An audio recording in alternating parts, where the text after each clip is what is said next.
Hello, I'm Matteo, the Chief Mobile Opinionist here at Tech Travel Geeks, and today we're going to set up the Nothing Phone 1. Lukasz is still on his trip, and so I'll be doing the setup video for this device, and we will be following it up with more videos about the Nothing Phone 1. Now, if you haven't already, please do check out our unboxing video, which we published yesterday. But today we're going to start off by setting up the device. And the first thing we'll do is find that SIM tray at the bottom of the device. So with the cameras facing you, with the screen facing you, the slot is on the left-hand side. And make sure that you actually use that hole on the left side of the SIM slot to get that fancy SIM ejector tool in and get the tray out to put your SIM card in. Now, I'll just get this out. Now, the Nothing Phone 1 is a dual SIM device. So you can see that the tray takes a SIM 1 and a SIM 2. But in this case, I'm only going to be putting in a standard SIM, just the one. And once you've done that, just align the tray with the hole on the left, pop it in, and that should be the SIM card in the Nothing Phone 1. So what we're going to do next is long press the power button on the right hand side of the device until the screen comes on. We get the Nothing logo, powered by Android, and what I think we're going to see is a bit of a flashy back. Yes, the Glyph Interface lights up. And that is really cool. I really do like this, especially on the black version of the phone. It is very eye-catching. Anyway, on the screen itself, we have a message saying hello, and it's already suggesting we use English United Kingdom. I'm going to tap on the red arrow, and then I'm going to connect, in this case, to my Wi-Fi network. So there we go. I'm connected to the Wi-Fi network now. All is good. It's now getting our phone ready. And I have to say, first impressions of the haptic feedback on the Nothing Phone 1 is very good. I quite like this. It's responsive, and as I was typing, it worked well. But this is just a few seconds of typing to type my password in, and that was it. Now we'll just wait for these first few minutes to pass and see what happens.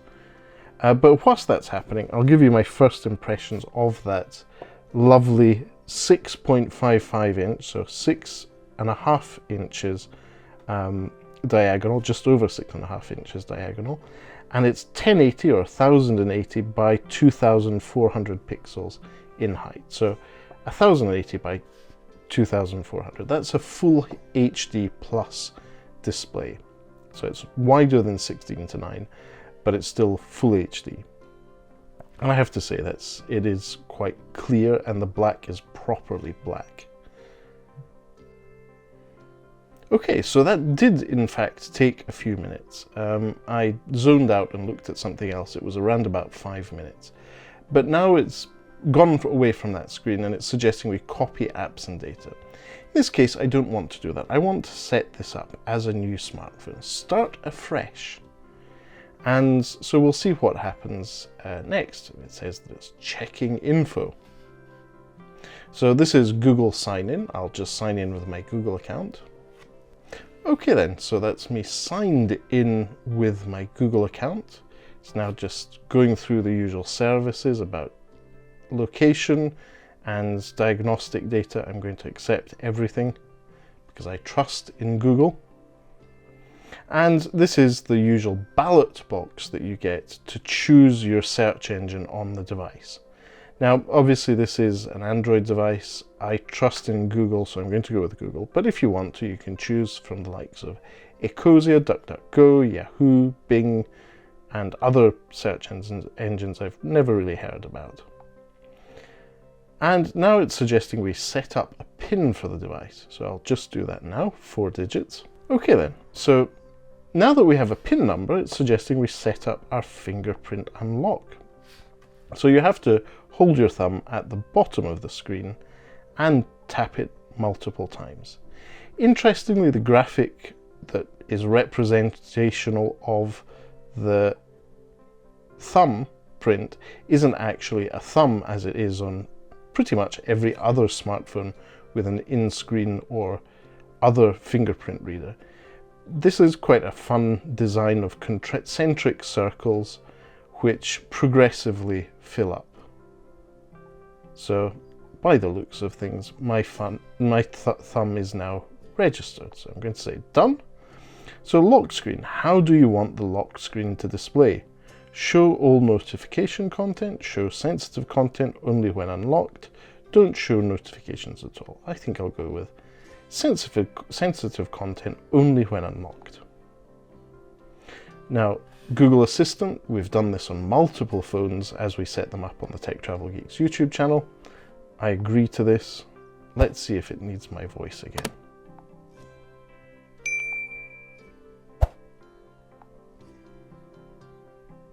So that's great. I didn't need to use my voice to trigger everyone's Google Assistant. Now we have options to add another email account, change font size, change wallpaper, but really nothing I need to do here. And I noticed that as that's going on in the background, the phone was flashing, which is quite cool. So we've got terms and conditions for Nothing Phone 1. Okay, Carl, we trust you. Data analysis, yes, we'll share the data with you. And now it's got a quick tutorial on system navigation, so gesture navigation from left and right. So we'll go ahead with that.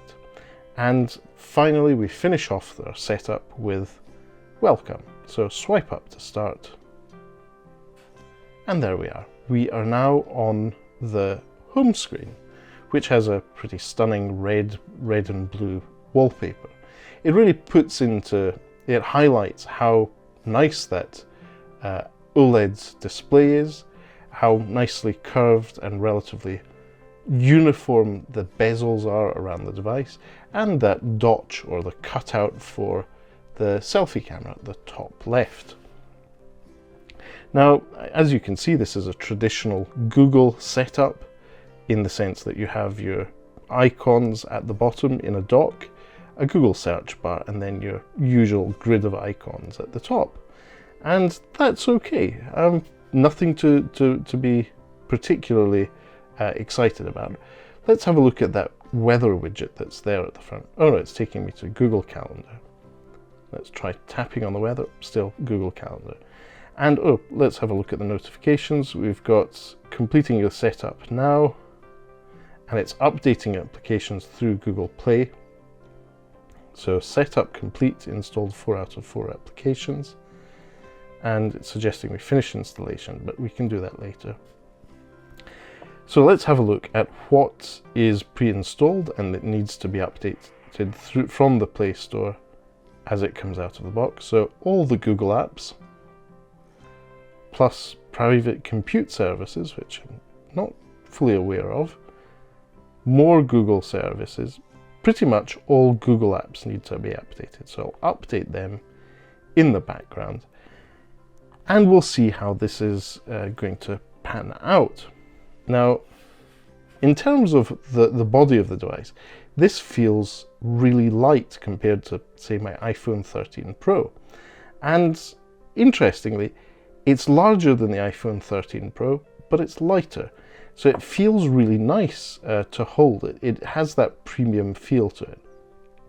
But then again, that's not too difficult considering how much goes into the iPhone. Let's focus on the actual design. So the screen, it's an OLED display, it's a full HD plus display, and it is, in this case, Gorilla Glass, Corning Gorilla Glass. Specifically, it's Gorilla Glass 5, and the back is the same. So this is a transparent glass panel, which is Gorilla Glass, and the frame is made out of aluminium. It is very nice and light, but I will say that as it came out of the box, it had that little strip of adhesive, of glue on it, and that's still there. It's not a big problem, but it's just a little minor imperfection that came across as the part of the unboxing. So anyway, let's minimize here. Let's have a look at the system update. I see there's a notification for that. So we're going to pull down, and you can see that we have quick settings that are different from, let's say, the Google experience of Android, with scrollable quick shortcuts at the top, as well as the normal buttons at the bottom. That's great. Let's go into the settings.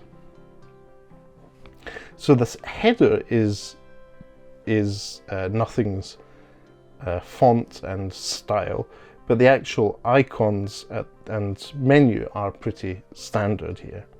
So let's check System and System Update. So apparently there's a system update already available as we take it out of the box, and there's already some new features, so we probably won't be missing out on those as part of our first experience. So interestingly, introduced experimental Tesla control feature. So this is interesting. Obviously I don't have a Tesla, but Lukash does. So I'm sure that once he gets this phone and gets his SIM in it and starts using it, he'll be able to try out those experimental Tesla control features with his Tesla Model 3 from the Nothing Phone 1. There's also an experimental NFT gallery widget. Now, I'm not a fan of NFTs or crypto, so I'll probably give that a skip.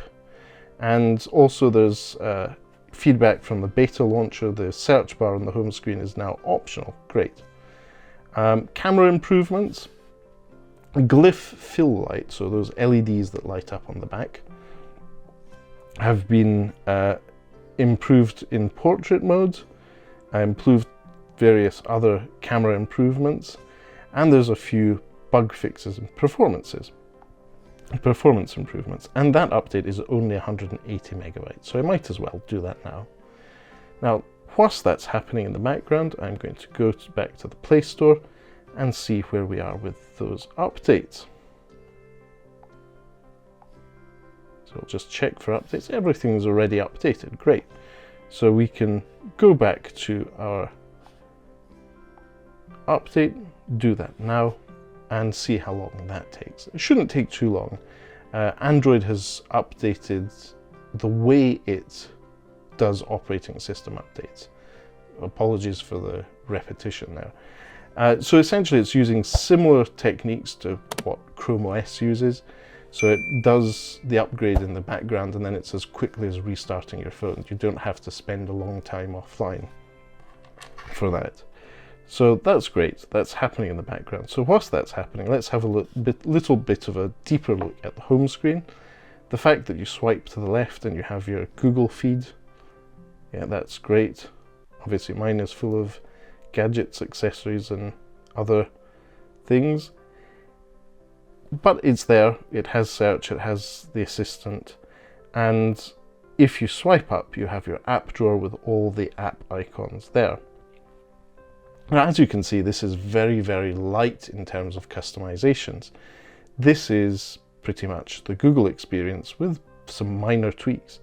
But I have heard that the voice recorder, and you can see that the Glyph interface lighting up, is a slightly different one. This is Nothing Phone's own voice recorder, and it looks quite cool. So I'm recording my voice whilst doing our setup video.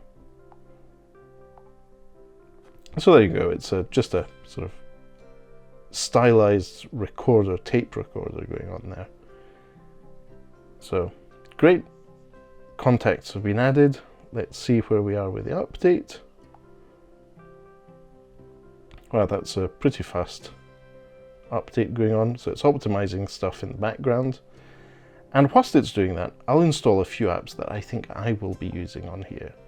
So first off, Telegram, the messaging app that I personally use probably the most. We'll also install the Amazon apps. So Amazon itself, but also music, the A Word, the digital assistant from Amazon, Photos, great service if you want to back up your photos, free or included in your Prime membership, Prime Video, get ourselves ready for the Lord of the Rings new series coming out on Amazon Prime soon, and that's enough from them. So now that I've done that, let's install the Facebook apps. So Facebook itself, Instagram, Twitter, and whilst we're at it, yes, let's install TikTok. There we go.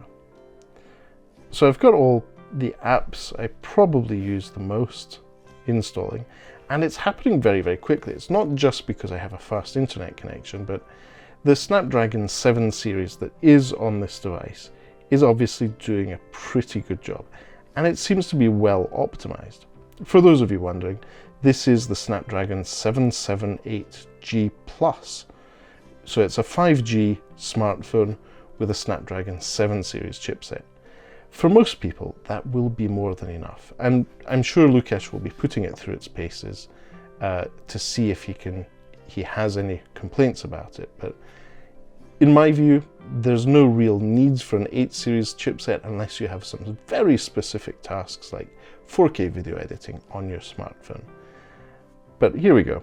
We should pretty much be finished with that update at this point. Let's double check. No, it's taking its time. Okay then, so we've had a look at all the basics. You'll see that occasionally my hand lights up. Let's play around with the glyphs. So this is the Glyph Interface, it's on. That's the design that's on the back of the device. And the default ringtone, let's have a listen to that. Let's make sure the ringtones are on, yep. So the default ringtone is pneumatic. So when that happens,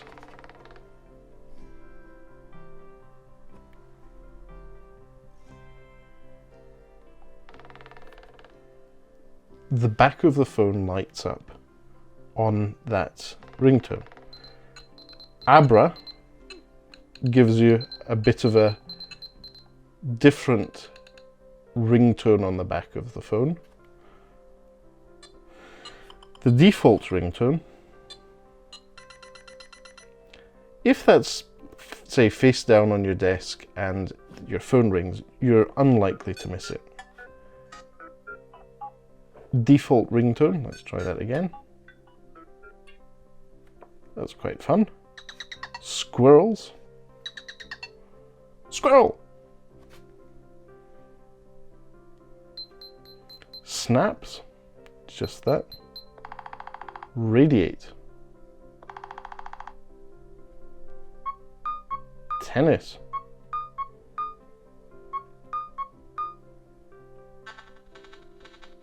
Coded. So it's a nice little set of things to go with. I think I'll go with scribble. Set ringtone. Notification sounds, oi. So it's just a little beep. Bulb 1, bulb 2. Let's just go with the beep. And flip to glyph, off. What does that do? For quiet focus, put the phone one with the Glyph interface face up on a flat surface to trigger silent, lights-only notifications and calls. The Glyph interface will pulse briefly when flip to glyph isn't activated. I think I'll skip that feature just in case I accidentally use it. And you also have a useful bedtime schedule. If your phone were to go off during the night, you might not want to be disturbed. Great, so we've looked at the Glyph interface. Let's look through the settings. Another bit, the About screen is pretty nice. Here you have all the information on the device. Nothing OS 1, soon to be a newer version. We're already using 24 gigabytes of the 128 storage on the device. And this is the 8 gigabyte black model that we purchased for Tech Travel Geeks. So yeah, that's pretty straightforward here. Now my notification says that we're ready to update, restart your device. Let's restart the device and see what happens. So the device is restarting. Let's see what the Glyph interface looks like as the Nothing Phone 1 starts. That's very nice. Okay, so let's just check and see where we are in terms of system update by going back to About Phone. And we see that we're already on Nothing OS 1.1. So we've not had the experience of Nothing OS 1. We've already had a firmware update. So we'll probably be missing out on a few bugs and already have some optimizations that some of the early reviewers may not have had. Anyway, enough about this. Update was successful. We're done. So that was a quick walkthrough of my setup of the Nothing Phone 1. If you don't already, please do subscribe to the Tech Travel Geeks here on YouTube. So you can find us at youtube.com/techtravelgeeks, or just search Tech Travel Geeks on YouTube and you'll find our YouTube channel. And please do subscribe to us here on Tech Travel Geeks. Anyway, we cover consumer electronics, gadgets, accessories, pretty much anything we think makes the travel experience better. We've already done an unboxing video of the Nothing Phone 1. We have a series of videos planned for the Nothing Phone 1. And if you want to know anything, or if you'd like to comment on this one, we'll do our best to get back to you. Who knows, we might even include your comment in one of our future videos. But for now, thanks for watching, and goodbye from me.